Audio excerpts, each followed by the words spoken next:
ድረስ በኢትዮጵያ ፖለቲካ ውስጥ ተጽዕኖ ፈጣሪነቱ አልቀዘቀዘም። ጠፍቶም ሲመጣ ሲናገርም ሳይናገርም ታስሮም ታሞም ዝም ብሎም አውርቶም ሁሌም ተጽዕኖ ጥቂት እንኳን ሳይበርድ ለዓመታት ቆይቷል። ዛሬም አቶ ጀዋር መሐመድ ከጠፋበት መለስ ብሎ የኢትዮጵያን ፖለቲካ እያመሰው ነው። ጀዋር ከሰሞኑ ጥቂት መናገርን ጀምሯል። ከቢቢሲ ደጃፍ ጎራ ብሎም የፖለቲካ አቋሙን በወቅታዊ ጉዳዮች ላይ ያሳውቋል። አልጸጸትም ሲል ያዘጋጀውን መጽሐፉን ሊያስነብበንም ተሰናድቷል። ይህን እያረገ ባለበት ሰዓት ግን የመጽሐፉ ምርቃት በተለያዩ አካላት ጫና ምክንያት እንደተስተጓጎለም ተሰምቷል። የጀዋር የወቅታዊ የፖለቲካ አቋም ብዙዎችን እያነጋገረ ነው። ጀዋር መንግስትን ወጥሮ ይዞ መቃወሙን ተያይዞታል። ብዙዎች ግን ጀዋር መንግስትን የሚቃወመው መጽሐፉን ሊሸጥ ሲል ነው ወይ? እስከዛሬ ዝም ብሎ ዛሬ ከየት መጥቶ ተናገረ ይላሉ። አንዳንዶች ደግሞ ሁሉም እንዲህ ጸጥታን በመረጠበት ሰዓት ጀዋር ወጥቶ መናገሩ እሰየው የሚያስብል ነው። መንግስት ከልክ በላይ የሆነ ጥፋትን እያጠፋ በዚህ ልክ ዝም ሊባል አይገባም። እንደ ጀዋር አይነት ተጽዕኖ ፈጣሪዎች መናገራቸው አስፈላጊ ነው ይላሉ። ሌሎች ደግሞ ጀዋር አወዛግቦናል፣ አብይ ሲመጣ ደግፎ ነበረ፣ ትንሽ ቆይቶ መቃወም ጀመረ፣ ወደ እስር ቤት ገብቶ ሲወጣ ደጋፊ ሆነ፣ ከዛም ከሀገር ወጥቶ ዝምታን መረጠ፣ አሁን ደግሞ በድጋሚ ወደ ተቃውሞ ገብቷል። ይህ አቋሙ እያምታታን ነው የሚሉ ጥቂት አይደሉም። ሰላም ጤና ይስጥልኝ ውድ የኬሎ ሚዲያ ተከታታዮች፣ በዛሬው የሰሞኑን ኢትዮጵያ ፕሮግራማችን አቶ ጀዋር መሐመድ በወቅታዊ የኢትዮጵያ ፖለቲካ ጉዳዮች ላይ ዝምታውን ሰብሮ ያደረገው ንግግርና የሰጣቸው አስተያየቶች፣ የያዛቸው አቋሞች ምን ይመስላሉ የሚለውን ከቢቢሲ ጋር ካደረገው ቆይታ ላይ እየወሰድን ዋና ዋና አቋሞቹ ምን ይመስላሉ የሚለውን በዛሬው የሰሞኑን ኢትዮጵያ ኬሎ ሚዲያ ፕሮግራማችን ይዘንላችሁን ቀርብ ተሰናድተናል። ከፕሮግራሙ ጋር አብሬያችሁ ቆይታ የማደርገው እኔ አብዲስ አደፋር ነኝ። መልካም ቆይታም።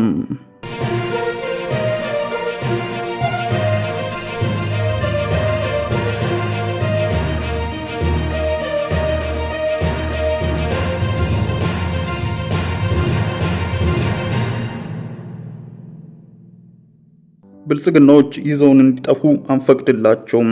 አገራችን ህዝባችን ነው፣ ዝም አንላቸውም።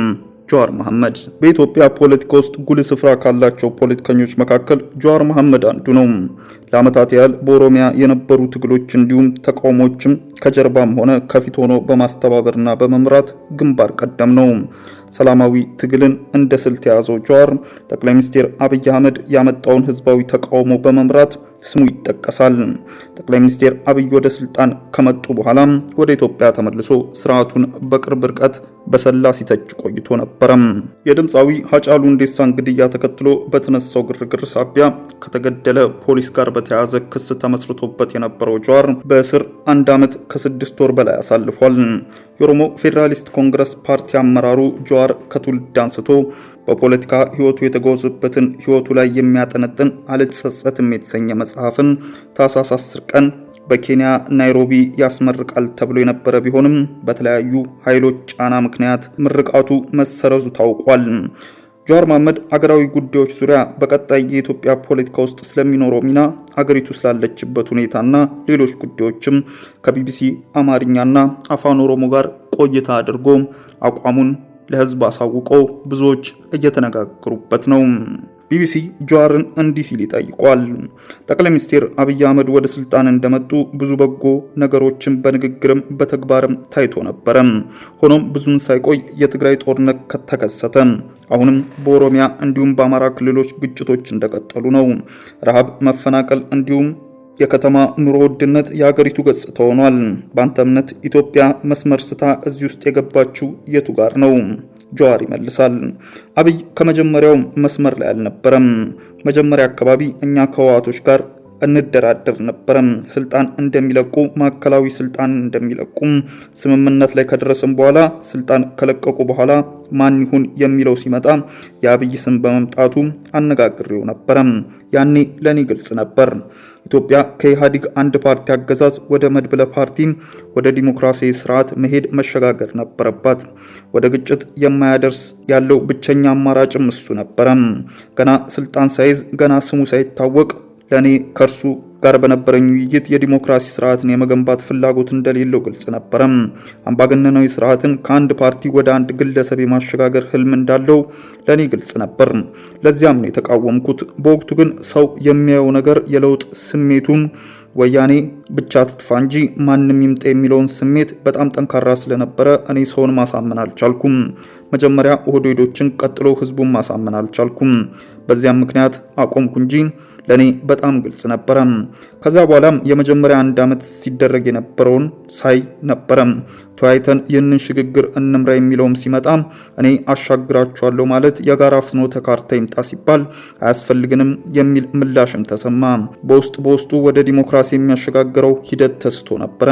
መጨረሻ ላይ የለየለት ወደ ምርጫ ሲገባ ተፎካካሪ ይሆናሉ ተብለው የሚታሰቡ ኃይሎችን ወደ መምታት ሲገባ ነው ሰው የነቃው እንጂ ከጅምሩም አብይ ወደ ዲሞክራሲ የማሻገር ፍላጎት ፈጽሞ ኖሮትም አያውቅም በሚል የመጀመሪያውን ጥያቄ በዚህ መልኩ ይመልስና ቢቢሲ ሌላኛውን ጥያቄ ለጀዋር ያስከትላል።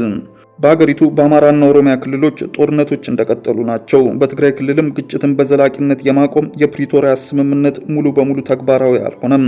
አሁን ወደ ዲሞክራሲ የመመለስ አገሪቱን ወደ መስመር የመመለስ እድል አለ ብለህ ታምናለህ? የቢቢሲ ጥያቄ ነበረ። ጀዋርም ቢጠብም እድል አለ፣ ግን አሁን እና አብይ በያዙት አመለካከትና ትምክህተኝነት ወደ ትክክለኛው መስመር መመለስ የሚችሉ አይመስለኝም። ምክንያቱም ኢትዮጵያን አይረዷትም። ኢትዮጵያን ብቻ ሳይሆን ብሔር ብሔረሰቦች ያሉበትን መልቲኤትኒክ የሆነ አገር አሁን ባለው ዓለም ተጨባጭ ሁኔታና ኢትዮጵያ ባለችበት ተጨባጭ ሁኔታ አይረዱም። መረዳትን ፍላጎት የላቸውም። ኢትዮጵያ ውስጥ አንድ የብልጽግና ደሴት የሚባል ተፈጥሯል። አብይና እርሱ አካባቢ ያሉ ሰዎች ብቻ የሚንሸራሸሩበት፣ ሌላው ህዝብ ፈጽሞ ያገለለ ነው። የሌላው ህዝብ አኗኗርን የማይረዳ ነው። በቅርቡ አዲስ አበባ ሄጄ የሆነ ነገር ፌስቡክ ላይ ጽፌ ነበረ። ህዝቡ ጠውልጓል፣ እነርሱ ደንዝዘዋል የሚል እውነቴን ነበረ። ህዝቡን ተዘዋውሬ ያየሁት ከተማ ውስጥ ቀንም ማታም የዞርኩ ህዝቡን አየው ነበረ። ከዚያ ደግሞ ቱባ ሚኒስቴሮችን አገኟቸው። ስለ ኢኮኖሚ ስታወራ ኢኮኖሚውማ እንዲያድጉ አያውቅም ይሉሃል። በየቤቱ ማርና ወተት በቧንቧ የሚፈስ ነው የሚመስለው። ስለ ጦርነት ስታወራ አማራ ክልል እነሱ እኮ ተከፋፍሏል፣ እየጠፉ ነው። ኦሮሚያ ክልል ምንም ችግር የለም፣ ትግራይም የራሳቸው ጉዳይ ይሉሃል። ጠቅላይ ሚኒስቴሩን ደግሞ ያምኑታል፣ የራሳቸውን እሸትም ያምኑታል። እነርሱ በያዙት አመለካከት ወደ መስመር መመለስ አንችልም። ጥያቄው ይህን ዝም ብለን እንመለከታለን ወይ የሚለው ነው። ዝም ብለን አንመለከትም። አገራችን ህዝባችን ነው፣ የለፋንበት ነው፣ እድሜያችንን ያጠፋንበት ነው። we are not going to let them take us down። ብልጽግናዎች ይዘው እንዲጠፉ አንፈቅድላቸውም። ራሳቸው ብቻ ሳይሆኑ አገር ይዘው እንዲወድቁ ነው። እኛ ኢትዮጵያና ህዝቦቿን ወደ መንገድ መመለስ እንችላለን ወይ ከሆነ ጥያቄው፣ አዎ መመለስ እንችላለን። እነሱ ግን ይመልሱናል ብለን የምንጠብቅ ከሆነ ባለፉት 6 ዓመታት አገሪቷን ከከተትንበት መከራ ወደ ባሰ ነው ይዘውን እየሄዱ ያሉት። ቢቢሲ ሶስተኛውን ጥያቄውን ለጀዋር ያስከትላል። ጀዋርን ከመታሰሩ በፊት የሚያውቁ ሰዎች መንግስት ላይ የሰላ ትችት ሲያቀርብ ፖለቲካው ላይ የነበረውን ንቁ ተሳትፎ ነው። ከእስር በኋላ መሀል ላይ ያለ የአሸማጋኝነት ሚና ነው ያለው ጀዋር ያየ ነው። እስር ቤት አንተ ላይ ያመጣው ለውጥ ምንድን ነው? ጀዋር ይመልሳል። በእስር ቤት ወቅት እኔ ብቻ እስር ቤት መሆን አይደለም ትልቁ ነገር። ባለፈው እንዳልኩት እኔ ትቻት የታሰርኩት ኢትዮጵያና እኔ ከእስር ቤት ወጥቼ ያገኘኋት ኢትዮጵያ የተለያዩ ነበሩ። እስር ቤት ከመግባቴ በፊት የችግር ዳመናው የጦርነት ዳመናው የተሰበሰበ ነበረ። ከእስር ቤት ስወጣ እሳት በየቦታው ተቀጣጥሎ ነበረ። ስለዚህም አንዳንድ ተሰሚነት እንዳለው እና ተጽዕኖ ፈጣሪ ሰው ምን ባደርግ ነው አገርና ህዝብ ማዳን የምችለው ብዬ አሰብኩኝ። ወጥቼ ወደ አክቲቪዝምና ወደ ትችት ብመለስ በእሳቱ ላይ ሌላ ቤንዚን መጨመር ሆኖ ታየኝ። ስለዚህም ያንን ተወትል አድርጎና ያለኝን ተሰሚነት ያለኝን ትስስር በማስተጋበር በማማከር በመገሰጽ የዲፕሎማቲክ ማህበረሰቡን እንዲተባበር ስራ ላይ አተኮርኩኝ። ከስር ከወጣው በኋላ ህዝቡንም ወደ ዲያስፖራውም ሄጄ ስለ ሰላም ስናገር ከፍተኛ ተቃውሞ ይደርስብኝ ነበር። ያንን ማድረግ የምችለው እኔ ብቻ ነበርኩኝ። ከትግሉ ጋር ተያይዞ ያለኝ የፖለቲካ ካፒታል ነበረ። ያንን የፖለቲካ ካፒታል ውጭ ሀገር ሄጄ በመመንዘር በወቅቱ ህዝቡ በተለያየ ወገን ያለውን ጦር በመደገፍ በጣም ተከፋፍሎ ስለነበረ የጦርነት ገበያ እንዲጠብና የሰላም ገበያ እንዲሰፋ መንግስትም ሆነ ጫካ ያሉ ኃይላት ላይ ጫና ተደርጎባቸው ወደ ሰላም ይመጣሉ በሚል ነበር ያንን ሰራ የነበረው።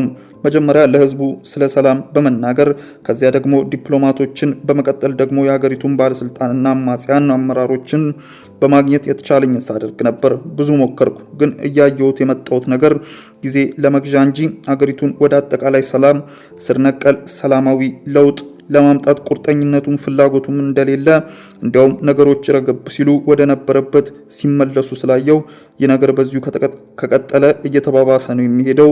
ዝም ማለቱና መምከሩ መለማመጡም መለመኑም ብዙም አላስኬደም። በዚያ መልኩ መቀጠሉም ዋጋ ስለሌለው ነው ይህንን ያደረግኩትም። ቢቢሲ ይጠይቃል። ስለዚህ ወደ ቀደመው የነቃ የፖለቲካ ተሳትፎ ተመልሳል? ጀዋር ይመልሳል። ወደ ቀድሞ መመለስ አይቻልም፣ ወደፊት ብቻ ነው መሄድ የሚቻለው። ቢቢሲ ይህንን ያነሳውት ቀጣዩ ምርጫ ብዙም ሩቅ አይደለም በሚል ነው። አንተ ደግሞ በኦፌኮ ውስጥ አባል ነህ፣ አመራርም ነህ። በቀጣይ በኢትዮጵያ ፖለቲካ ውስጥ ምን ሚና ይኖርሃል ለማለት ነው። ጀዋር ቀልጣፋ ሚና ይኖረኛል። እኔ አሁን መናገርና መጻፍ የጀመርኩት እነዚህ ልጆች የብልጽግና ሰዎች ማለት ነው በጣም አደገኛ ነገር ውስጥ ነው የገቡት። ቶታል ኢግኖራንስና አሮጋንስ፣ እልም ያለ ድንቁርና እና እብሪተኝነት ውስጥ ነው ያሉት። ለዛም ነው ቢቢሲ የብልጽግና ሰዎች ማለት ነው ጀዋር የብልጽግና ሰዎች አብይና አካባቢ ያሉ ሰዎች እልም ያለ ድንቆራና እብሪተኝነት ውስጥ ነው ያሉት። ይህንን ነው የማይባል ጥጋብ ውስጥ ገብተዋል። ጥጋብ ደግሞ ጆሮአቸውንም አእምሯቸውንም ደፍኖታል። ይሄ ለነሱም ለሀገር ማደጋለው። ስለዚህ እኔ የምፈልገውን እንድንነጋገር ነው። ልንነጋገር ይገባል። በተለይም አሁን ምን እያደረጉ መሰለህ? እኛንና ትግራይን ሲመቱ የአማራውን የፖለቲካ ካምፕ ነው የተጠቀሙት። አሁን ደግሞ አማራ ጋር ሲጋጩ ኦሮሞ ውስጥ ተወሽቀው ኦሮሞን ፊት ለፊት እያያዙ በኦሮሞነት ስም አማራን ለመምታት ይፈልጋሉ። ይሄ ኢትዮጵያን ለከፍተኛ አደጋ ነው የሚዳርጋት። የኦሮሞ ሕዝብ ይህንን አይፈልግም። የኦሮሞ ሕዝብ ትላንት ከአማራ ውስጥ በወጡ ገዢ መደቦች ሲጨቆን ታግሏል። ከትግራይ በወጡም ሲጨቆን ታግሏል። የታገለው ግን አንድ አምባገነን ስልጣን ላይ ወጥቶ በእርሱ ስም ትግራይ እንዲመታ አማራ እንዲመታ አይደለም። እኛ ከአማራ ጋር ከተጋሩ ጋር ከሶማሌ ጋር ያለንን የፖለቲካ ልዩነት በውይይት በክርክር በመፍታት ለኛም ለሁሉም የምትሆን ኢትዮጵያ መመስረት ነው።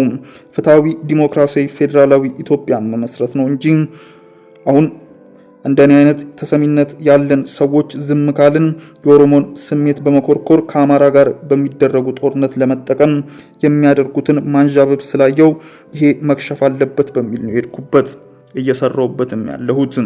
ስለዚህ ቀጣዩ ምርጫ ላይ ትሳተፋለህ? ኢትዮጵያ ውስጥ አሁን ምርጫ ቅንጦት ነው። አንድ ተረት አለ። ጭንቅላት ካለ ነው ጥምጣም የምትጠመጥምበት፣ ጭንቅላቱ ከሌለ ግን ምኑ ላይ ትጠመጥመዋለህ? ምርጫ ሊካሄድ የሚችለው መንግስት የሚቆጣጠረው ቦታ ሲኖር ነው። ዛሬ አማራ ክልል ውስጥ መንግስት ባህር ዳርና የተወሰኑ ጥቂት ቦታዎች እንጂ ክልሉ በቁጥጥሩ ስር አይደለም። በኦሮሚያ ክልል ውስጥም ከተወሰኑ ዋና ከተሞች ውጪ ሌላው የአማጽያን መፈንጫ ነው። ኢትዮጵያ ካላት 547 የፓርላማ የምርጫ መቀመጫዎች ውስጥ ስንቱ ቦታ ውስጥ ነው ምርጫ ሊካሄድ የሚችለው? ኢትዮጵያ ካላት 547 የፓርላማ ወንበሮች ውስጥ 2/3 በትንሹ ምርጫ ካልተካሄደ ያ ተቀባይነት አይኖረውም። ስለዚህ አሁን ባለው ተጨባጭ ሁኔታ ስለ ምርጫ ማውራት ዋጋ የለውም። መጀመሪያ አገራችንን ወደ ሰላም መመለስ መቻል አለብን። አንጻራዊ ሰላም ከመጣ ስለ ምርጫ ማውራት እንችላለን። አንጻራዊ ሰላም መጥቶ የምርጫ እድል ከመጣ የመጀመሪያው ረድፍ ላይ ይሰለፋለሁ። ከዛሬ 5 ዓመት በፊት ስለ ምርጫ የምናወራው እኛ ነበርን፣ አገር ነበረን፣ ስርዓት ነበር። አሁን ባለው ሁኔታ ግን ስለ ምርጫ ማውራት ህዝብን ማዘናጋት ስለሚሆን ነው። ቅድሚያ መሰጠት ያለበት ኢትዮጵያ ውስጥ መንግስት ላይ ጫና ተደርጎ የሰላም ድርድር እንዲመጣ ነው። ምክንያቱም የሰላም ድርድርና ንግግር እንዳይመጣ ዋነኛ ጋሬጣ የሆነው መንግስት ነው። ቢቢሲ መንግስት በተደጋጋሚ ከታጣቂዎች ጋር ለሚደረግ የሰላም ድርድርና ውይይት ዝግጁ መሆኑን ሲናገር ይደመጣል። ታጣቂዎችም ለሰላም ዝግጁ መሆናቸውን የተናገሩባቸው አጋጣሚዎች አሉ። ነገር ግን የሚታሰበው ሰላም እስካሁን ድረስ ሊመጣ አልቻለም። ስለዚህ ምክንያቱ ምንድነው ትላለህ ጀዋር? መንግስት የችርቻሮ ሰላም ነው የሚፈልገው። ይህንን አማጺ በዚህ ጋር በገንዘብ በሌላ ጋር ደግሞ ደልሎ ለማምጣት ነው ፍላጎቱም። ኦሮሚያና አማራ ክልሎች ወይም ትግራይ ክልል የዛሬ 5-6 ዓመት እኮ አማጺ አልነበረም። ምንድነው ወደ አመጽ የመራው? ጎንደር ውስጥ ወለጋ ውስጥ አማጺ ሳይመጣ እኮ ልብ የሸፈተው አዲስ አበባ ፊንፊኔ ላይ ነው። የፖለቲካ አለመስማማት የነበረው የፖለቲካ ልዩነት በጠረጴዛ ዙሪያ ለመፍታት ፍላጎት ከማጣትና የፖለቲካ ምህዳሩን በመዘርጋት የግለሰብ አምባገነናዊ ስርዓትን ለመመስረት አብይ በመወሰኑ ነው። አገሪቱ እምብርት ዋና ከተማ ላይ ሊፈታ የሚገባው ልዩነት ወደ ጫካ ለመግባት ምክንያት ሆነው እኛ እያልን ያለነው አጠቃላይ ሰላም፣ አጠቃላይ የፖለቲካ ሴትልመንት ወደ ጦርነት ያስገቡን የፖለቲካ ልዩነቶች በጠረጴዛው ዙሪያ በድርድርና በንግግር መፈታት አለባቸው። እነርሱ ይህንን አይፈልጉም።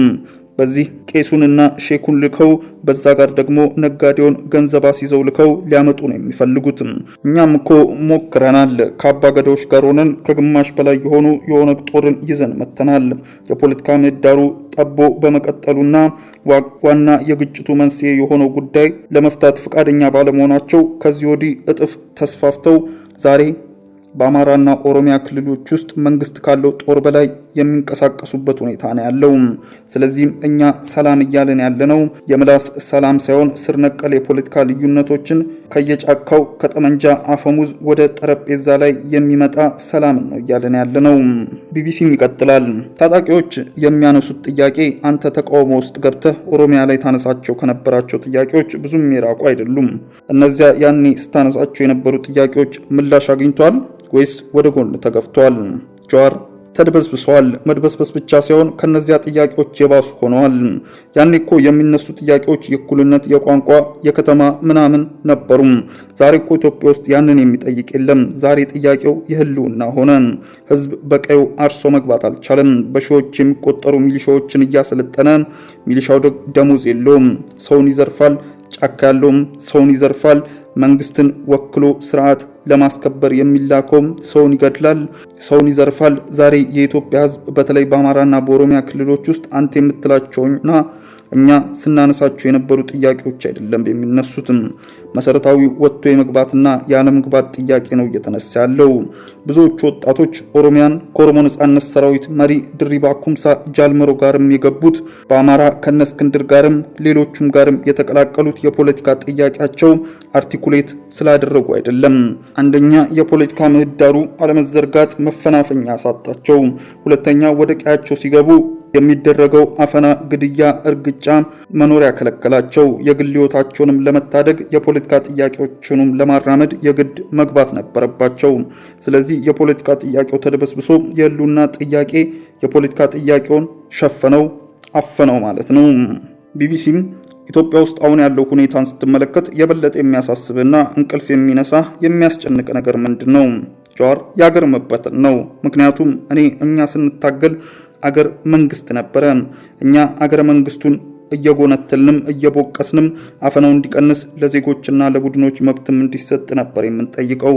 ምክንያቱም ግንዱ ስለነበረ ነው። አሁን ግንዱን ምስጥ በልቶት እያለቀ ነው። የሀገር መፍረስ አደጋው በጣም አደገኛ ደረጃ ላይ ነው ያለው። ኢትዮጵያ አትፈርስም የሚሉ ሰዎች በየዕለቱ እያፈረሷት ነው። አገር ከፈረሰ ምናልባትም እድሜ እየሄደ ነው መሰለኝና የሀገር መፍረስ ያሳስበኛል። መጽሐፌ ውስጥም ብዙ ጊዜ ደጋግሜ እንደምናገረው ከ2007 እስከ 2012 ድረስ በነበረው ጊዜ የቄሮ እንቅስቃሴ ስትራቴጂን ሳውጣ የስርዓት ፍንቀላ ሪጅም ቼንጅ ነበረ ሳስብ የነበረው።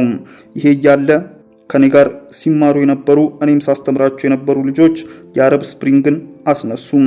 ከዚያ በፊትም የነበረው አስተሳሰብ ምንድነው? በህዝባዊ አመጽ አምባገነናዊ ስርዓትን ትገረሳለህ፣ ዲሞክራሲያዊ ስርዓትን ትገነባለህ። ሶስተኛ አማራጭ እንደነበር አላየንም። የስቴት ኮላፕስ ወይም የሀገር መፍረስ፣ የሊቢያ መፍረስ፣ የየመን መፍረስ፣ የሶሪያ መፍረስን ሳይ መለስ ብዬ ኢህአዴግን ካፈረስን የሀገር መፍረስ ሊሆን ይችላል። ስለዚህም ጫና ፈጥረን ከኢህአዴግ ውስጥ ለዘብተኛ የሆነን ለውጥ የሚፈልጉ ኃይሎችን ወደ ስልጣን ይምጡ የሚል አቋምን ያዝን። ከዚያ ጊዜ የተጠናወተኝ ፍራቻ ለስቴት የመሳሳ ጉዳይ ደግሞ አሁን እያየሁት መጣው እና አሁን እንቅልፍ የሚነሳኝ አንድ ስቴት ከፈረሰ አምባገነናዊ የሆነ መንግስትን ማስተካከል ትችላለህ። ኢኮኖሚው የተበላሸን ስቴት ሰውየውን መሪውን አንስተ ልታስተካከል ትችላለህ። አገር ከፈረሰ መልሶ መገንባት በጣም ከባድ ነው። እንደ ኢትዮጵያ ውስብስብ የሆነና የውጭ ኃይሎች ፍላጎት ያሉበት አገር አንዴ ከተበተነ አገር መፍረስ ስል ግን ሰው መጠንቀቅ አለበት። ኢትዮጵያ ፈርሳ ኦሮሚያ አይቀርም፣ አማራ አይቀርም፣ ትግራይ አይቀርም። የኢትዮጵያ አገር መንግስት ከፈረሰ እያንዳንዱ ነው ብትንትን የሚለው።